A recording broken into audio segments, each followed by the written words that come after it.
Para sedherek ingkang dipun kasih dening Gusti Yesus Kristus, salam tentrem rahayu tumrap kita sedaya. Kula Pendeta Tri Agus Fajar Winantio saking GKJ Penaruban Klasis Banyumas Sisiler badhe maosaken renungan padintenan sadar Kemis tunggal Januari 2026 ing warsa enggal menika. Kanthi jejer ana wayahe. Kapendhet saking Kohelet bab 3 ayat 1 ingkang kados mekaten suraosipun.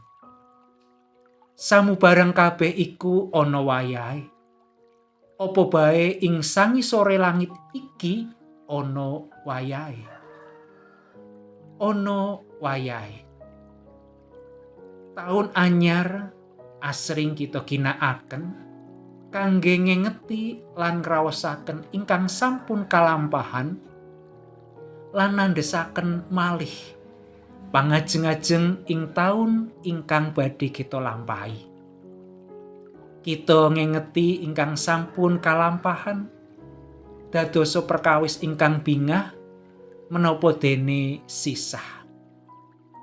Sedaya saged ginayuh menapa malah kosok wangsulipun. Kados dene lembaran buku ingkang enggal. Taun anyar menika dados sarana kangge nata malih menapa ingkang perlu lan kedah kita lampahi. Sanajan ing salebeting nata menika ugi sumelip manah ingkang kuatos lan mangu-mangu. Menapa saged nglampahi kanthi sae?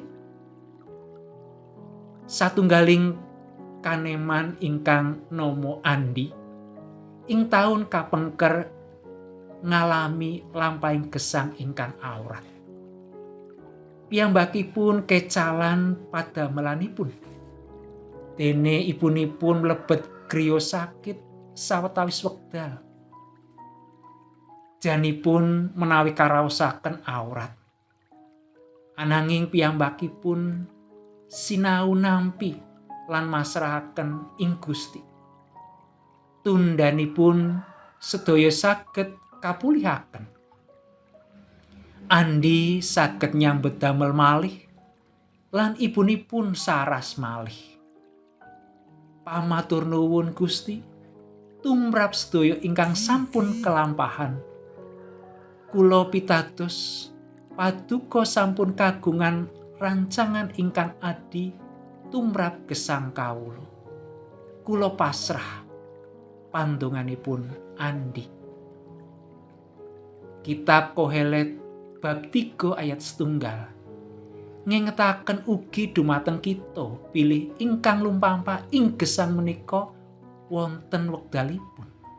Silih gumanti ing gesang kita wonten wekdalipun bingah lan sisah. Wonten wekdalipun siang lan dalu lan sak piturutipun. Sedaya wonten wekdalipun ingkang baken nalika kita sami mangertosi sedaya wonten wekdalipun. Ing ngriku kita budidaya pitados lan nglampahi kanthi pitados dumateng Gusti.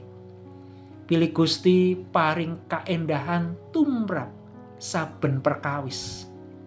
Tanggel jawab lan kawontenan ingkang kita adepi. Gusti kagungan rancangan ingkang adi lan maedai tumrap gesang lan pagesangan kita. Mila lumebet ing taun anyar menika sumangga kita sami pitados pilih Gusti ingkang sampun nganti lan paring berkah ing wekdal kapengker mesti ugi badhe paring berkah tumrap gesang kita ing taun menika. Mekaten renungan Mugi Gusti berkahi kita sedaya. Amin.